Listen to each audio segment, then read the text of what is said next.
By the ویز میرا آپ سے ایک سوال یہ ہے کہ یہ تمام خصوصیات کیا آپ کو اس دنیا کے کسی مخلوق یا کسی قوم کی نظر آ رہی ہیں؟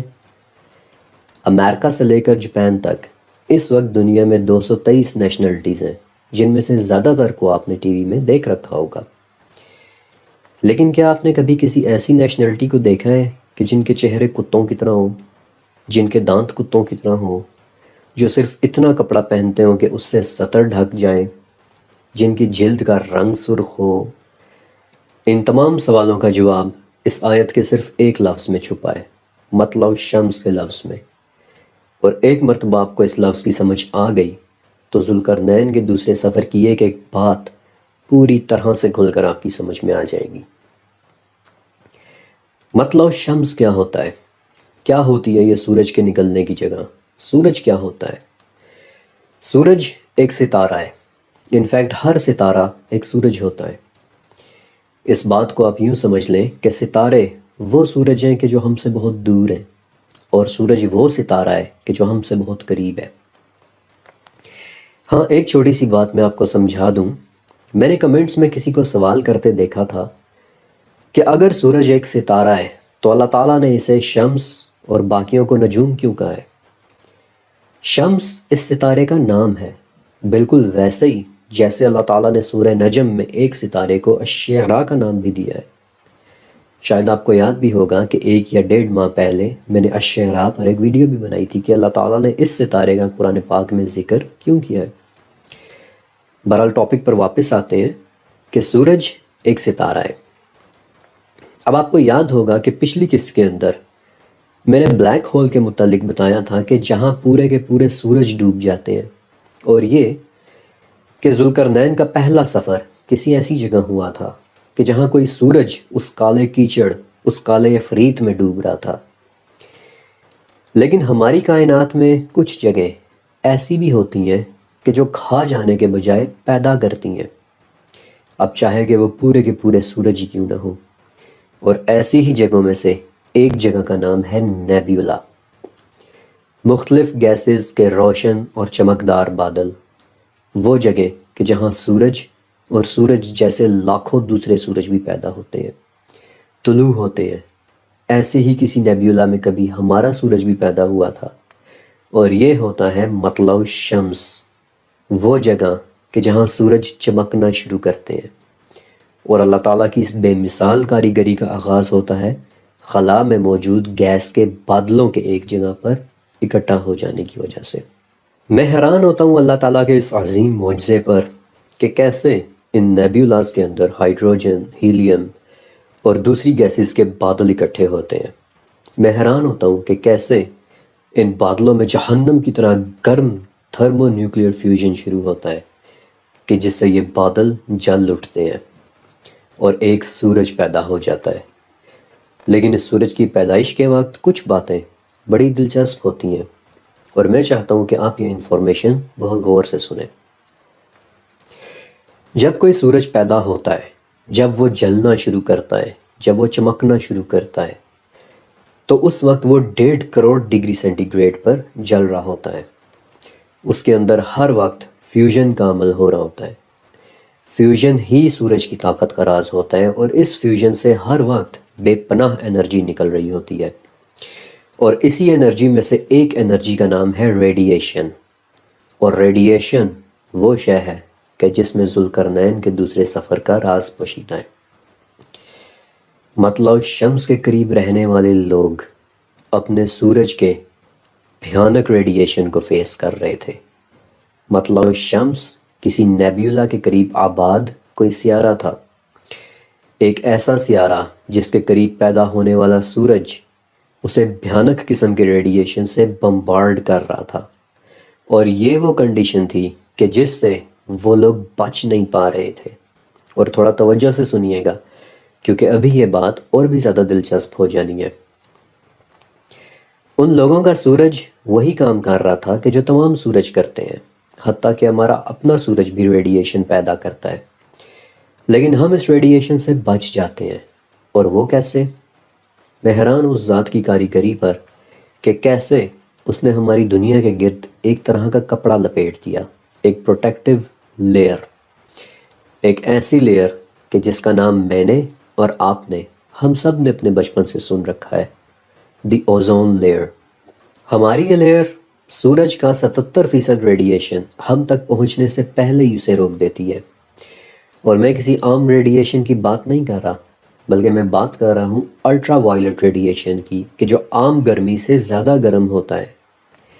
لیکن کیا ہو اگر یہ ریڈیشن ہم تک پہنچ جائے تو؟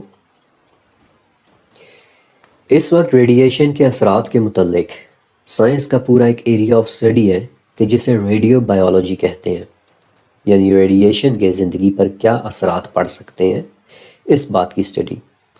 اور اس وقت اس فیلڈ میں سب سے زیادہ کام جرمنی کے ایک انسٹیٹیوٹ RWTH آخن یونیورسٹی نے کیا ہے۔ اس یونیورسٹی نے ریڈیشن کے اثرات کا سب سے بڑا ڈیٹا بیس بنایا ہے، جس میں 6,500 آرٹیکلز اور 6,500 سمریز ہیں، جو صرف اس بارے میں بات کرتی ہیں کہ اگر سورج کا ریڈیشن ہم تک پہنچ جائے تو ہماری زندگی کیسی ہوتی۔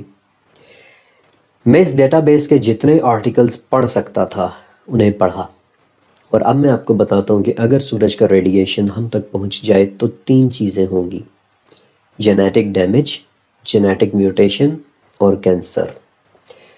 بدترین قسم کے ریڈیشن سے ہمارے جسم میوٹیٹ ہو جاتے، ہماری شکلیں میوٹیٹ ہو کر جانوروں یا عفریتوں جیسی ہو جاتی، ہمارے دانت میوٹیٹ ہو جاتے، سن برنز کی وجہ سے ہماری جلد کا رنگ سرخ ہو جاتا، اور ہم لوگ سورج سے بچنے کے لیے پانیوں اور زمین کے اندر موجود غاروں میں جگہ تلاش کرتے مارے مارے پھرتے۔ بے انتہا گرمی کی وجہ سے ہماری دنیا کے اوپر کچھ بھی نہ اگتا، اور ہماری خوراک صرف وہ چیزیں رہ جاتی کہ جو پانیوں کے اندر اگتی ہیں۔ خوراک کا اس قدر فقدان ہوتا کہ ہم لوگ کینیبلزم کی طرف بھی جا سکتے تھے، یعنی اپنے ہی مرداروں کو کھا لینے کی عادت، بالکل ویسے ہی جیسے ذوالقرنین نے مطلع شمس کے قریب رہنے والے لوگوں کو دیکھا تھا۔ اگر ہم بھی اس ریڈیشن کی زد میں آ جائیں تو ہم بھی جل بن کر بھسم ہو جائیں گے، اور ہماری صرف چمکیلی ہڈیاں ہی بچیں گی، جیسی چمکیلی ہڈیوں کا ڈھیر ذوالقرنین نے اس سیارے پر دیکھا تھا۔ اور جو ہی ذوالقرنین کو اس بات کی ریئلائزیشن ہوئی کہ وہ سورج نکلنے پہ اس کے ریڈیشن کو بلاک نہیں کر پائیں گے، اسے روک نہیں پائیں گے، تو وہ فوراً وہاں سے چل دیے۔ اور اسی لیے 91 نمبر آیت میں ہے کہ ایسا ہی ہوا، اور ہمیں اس کی ہر خبر کا علم تھا۔ ہمیں پتہ تھا کہ ذوالقرنین کی صلاحیتیں اور اس کے ریسورسز کہاں کہاں تک ہیں۔ ہمیں پتہ تھا کہ وہ کیا کر سکتے ہیں اور کیا نہیں۔ ہمیں ان کی تمام باتوں کا علم تھا۔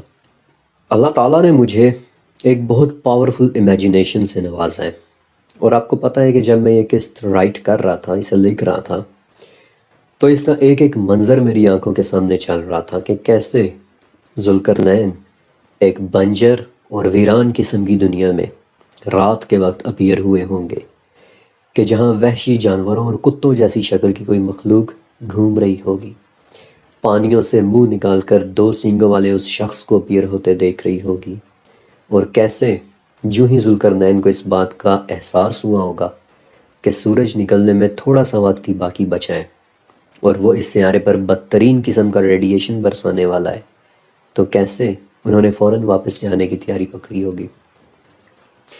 ان مناظر کو امیجن کرنا ہی اٹس امیزنگ، جسٹ امیزنگ۔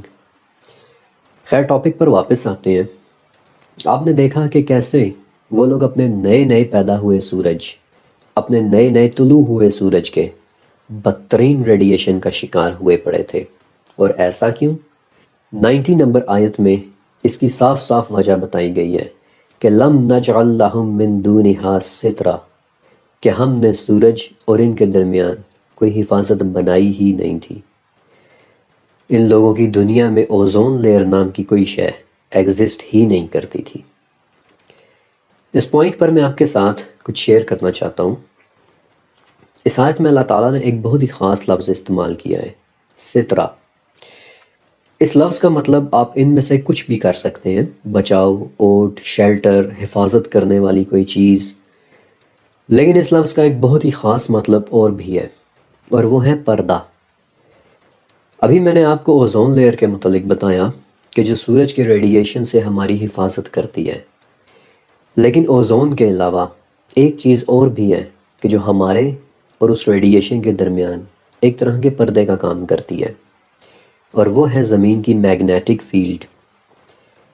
بہت زیادہ ٹیکنیکل ڈیٹیلز میں جائے بغیر میں آپ کو سادہ ترین الفاظ میں بتا دیتا ہوں کہ ہماری زمین کے اندر پگھلا ہوا لوہا چاروں طرف گھوم رہا ہے، اور اس کے گھومنے کی وجہ سے ہماری زمین کے گرد ایک طرح کا حصار بن جاتا ہے کہ جو ہمیں نظر تو نہیں آتا، لیکن یہ حصار ایک پردے کی طرح ہماری زمین کی حفاظت کر رہا ہے۔ ابھی میں نے آپ کو بتایا تھا کہ تمام سورجوں کی طرح ہمارے سورج کے اندر بھی ہر وقت انتہائی پاورفل فیوژن ہوتا رہتا ہے، اور اس فیوژن کی وجہ سے کبھی کبھار ہمارا سورج انتہائی خطرناک انرجی کی ویوز نکالتا ہے، لہریں نکالتا ہے۔ اور آپ کو پتہ ہے کہ ان لہروں نے مریخ یعنی مارس کے ساتھ کیا کیا تھا؟ مارس بھی کسی زمانے میں ہماری دنیا جیسا ہی ایک سیارہ ہوا کرتا تھا۔ کسی وقت میں مارس پر بھی پانی ہوا کرتا تھا، لیکن اس کے پاس میگنیٹک فیلڈ کا پردہ نہیں تھا، اور نتیجہ یہ نکلا کہ سورج کی ان بھیانک لہروں نے مارس کی اوزون لیئر کو ادھیڑ کر رکھ دیا تھا، اور یہ وہ وجہ ہے کہ آج تک مارس پر دوبارہ کبھی کچھ اگ ہی نہ سکا۔ سورج کی یہ لہریں جب نکلتی ہیں تو صرف اور صرف 2 دن کے اندر ہماری دنیا تک پہنچ جاتی ہیں، لیکن ہماری میگنیٹک فیلڈ، ہمارا یہ پردہ، ہمارا یہ سترہ انسین حد تک پاورفل ہے، اتنا پاورفل کہ یہ سورج کی لہروں سے بھی ٹکر لے لیتا ہے اور ہمیں مارس بننے سے بچا لیتا ہے، ہمیں ان لوگوں جیسا بننے سے بچا لیتا ہے کہ جو دن کو چھپ کر پانیوں کے اندر چلے جاتے تھے اور جن کی دنیا کے گرد کوئی سترہ نہیں تھا، کوئی حفاظت نہیں تھی۔ ہمیں وہ لوگ بننے سے بچا لیتا ہے کہ جو لوگ سورج سے بچ نہیں پا رہے تھے۔ اس قسط کو مکمل کرنے اور ذوالقرنین کے تیسرے سفر کو ڈسکس کرنے سے پہلے میں آپ سے ایک سوال پوچھنا چاہتا ہوں۔ میرا یہ سوال 4 صورتوں میں ہے۔ سورہ ابراہیم، کون ہے وہ کہ جس نے آسمانوں اور زمین کو ایک بہترین ڈیزائن کے ساتھ پیدا کیا؟